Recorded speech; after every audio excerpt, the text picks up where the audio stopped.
You feel different than you felt when you came? Yes, much. And when did you write those things down? Just a few minutes ago. Good. Because I knew that you would say that, usually our questions are answered before you even get up here. We really like it when you have moved with the conversation, because you're all in a much clearer place than you were when you walked in the door. And so the things that you just wrote down are in harmony with where you now are. The things you wrote down yesterday, not so much. Yeah. That's correct. I had a question about patience.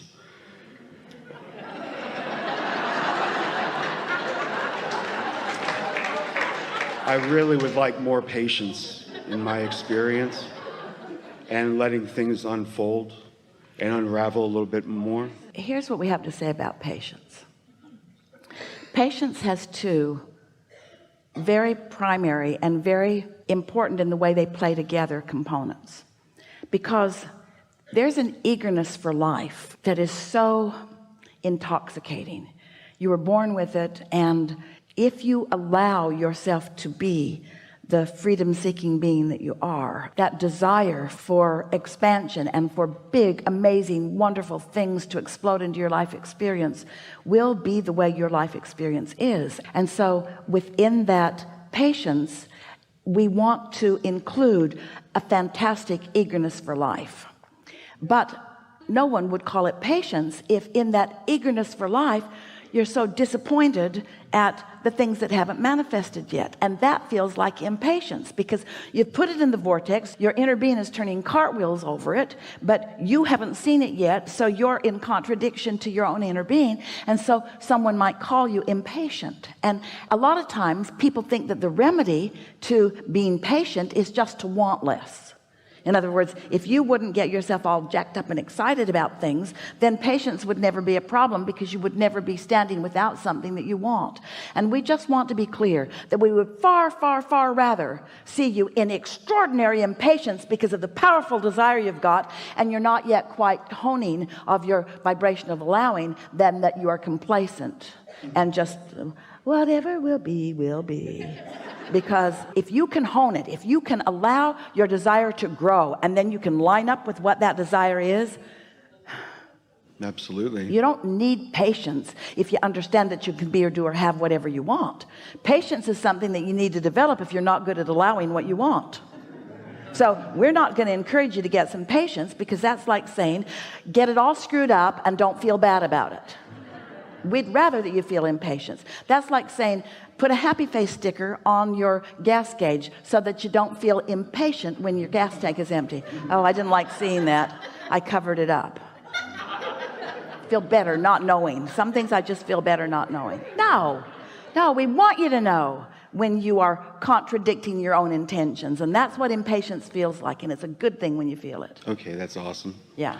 The next thing I had, the other day I was thinking about the trip up here. I live south here about 2 hours, and a friend of mine that lives in Phoenix, we met in Phoenix about 18, 19 years ago, and we collaborated and came together here for this. And it's just an incredible feeling that I get. It's like he and I picked up right where we left off. It's just that, that's how it was. But I just was telling him the other day, I was getting ready to, I was thinking about the weather. I was checking the weather, and I wanted to make sure there was enough propane for the fireplace, like, just in case it got cold while I was gone. I didn't want, my wife to be without a fireplace or heat, whatever. And I heard a loud truck. I'm like walking across the house. I thought I saw something here. I was thinking about something to eat, and I opened up the cupboard, shut the door, started walking back over to the island. And then all of a sudden, something drew me to the front windows. I walked to the front windows. There's this propane truck going right by. And then I was like, you got to be kidding me. I walked outside to make sure that I wasn't seeing something, I wasn't hallucinating. And it was turning around and came back. And I was standing in the driveway. I'm like, hey, man, I'm right here. I'm right here. And he pulled right in front of my house, but he was there for the neighbor, obviously. But it was just an amazing thing. That was the most recent thing I wanted to So that's timing, isn't it? Yes, absolutely. It was. You see, that's how it is. Planning ahead is a good thing too. But you'd already planned ahead, And the universe knows what you want and knows where you are in relationship to the things that will satisfy what you want. Esther had a similar thing the other day where she woke up and what was on her mind was to take the can to the curb, which she did, and a minute later the garbage truck was there. That's timing. And while that seems silly and obvious, and maybe there are other ways of going about that, there are those kinds of things and hundreds of thousands of things like them that are rendezvousing on your behalf every single day. Things like that. Thoughts that you think, connecting up. Haven't you ever thought about someone and they call, or you're thinking about them and they all text? the time. Esther used to say thoughts are in the air, but now what she's realizing is that you're all broadcasting, but the thing that we really, really, really want you to hear is that you've been broadcasting, and who you are and what you want is really well known to the entire universe, and the cooperative components are being gathered. The propane tanks are lining up to give you what you want when you need it in every respect. And so when you are in a place where you're receiving, in other words, that's why that thought occurred to you when it occurred. You were prompted from a perspective of higher view. Years ago, Jerry and Esther were at the post office in Bernie. They went to get their mail, but they couldn't get into the post office because the banks of the Cibolo Creek had overflowed and the post office was flooded. No one could get in. And Jerry said, our friends who live in San Antonio, Pat and Lawrence, they have a 1,000-acre ranch and that creek goes right through their property. Jerry said, let's call them and let them know that the Cibolo's out of its banks up here. And so they called, and their friends were able to get the cattle out of that pasture and move the tractors out of that pasture. And later that day, they called to thank them, and they said, it's so nice to have a friend upstream. Well, that's what we're talking about. You've got friends in high places. You have friends upstream. You have so much assistance and so much awareness and so much partnership in so much. So what you really want to do is to do whatever you can do to make yourself in the vibrational vicinity of hearing your partners. And when you're feeling sorry for yourself, you can't hear them. When you're afraid of something, you can't hear them. But when you're frisky and knowing who you are, and when you're loving and so forth, then you're in the place where these thoughts come. And once you get on this sort of deliberate rampage of getting out ahead of it by tuning and toning your frequency and then moving through life, the combinations of things that will line up for you. We've been saying that one who's connected to that is more powerful than millions who are not. There is a leverage in alignment that is indescribable. Strange that we use so many words to try to describe it. But there's a leverage in that alignment that puts you in the right place at the right time, not just to meet with the propane truck, but to rendezvous with the thought.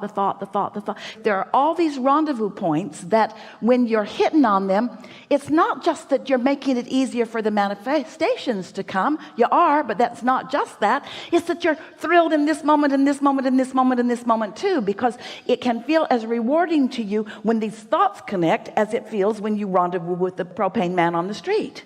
Manifestation, manifestation, manifestation, manifestation, manifestation. Thought clicking, thought clicking, thought clicking. Ideas merging. Oh, we want to give you an aerial view so that you can feel and understand the dynamics of what it's like to be a creator in your body on this planet. Other thinkers and the things that they are thinking, and the things that you're thinking about the things that they are thinking. And so much of that being contrast that causes you to put what you really want into the vortex. And then you just find those moments in time where you deliberately line yourself up with the whole of who you are. And as you line yourself up with the whole of who you are, then the clicking, the synergy, the satisfaction of this moment and this one and this one and this one and this one, the truly living happily ever after. Not just when I meet my friend that I've known for 18 years and we're going to rendezvous in a city and do something fun. That's something really nice to look forward to. Not just when we go on our anniversary, whatever it is, or on our birthday party or whatever it is, or not just after I get that job or after I get that car or after I meet that person. Yes, lovely, lovely, we want all of that for you, but not only then, all of the times, all of the rendezvous. In other words, don't just look forward to the rendezvous with the ocean vacation that you've been looking for. Look forward to the rendezvous of how this thought clicks with this, and how this idea takes you to this new place, and how this idea causes you to rendezvous with this person who also has that idea, and together you collaborate into an idea that no one on the face of the earth has ever had before. That's the satisfaction that you are up and ready for. That's who you are, and that's why you came, you see. You are powerful creators who came into these bodies with enormous intentions, and you are loved beyond anything that you can define with words. And when you play this deliberate game of paying attention to who you are and tending to your vibration, and then you see with your own eyes and witness in your own experience something that you deliberately accomplished, and then you see the results of it. Now you are the deliberate creator of your own experience, and there's no regression. You cannot go back. You cannot unknow what you now know. That's the greatest. And so that means that as you are moving forward in this magnificent world, you are going to see more and more of the delicious, extraordinary, amazing, positive, good feeling aspects of it.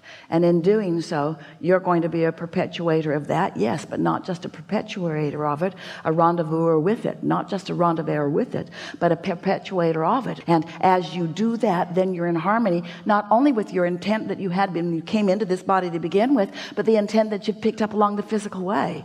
Oh, this is creation at its very best. We've loved our time with you. We've loved our focus with you. We're appreciating who you are, and that are is a dynamic, ongoing thing.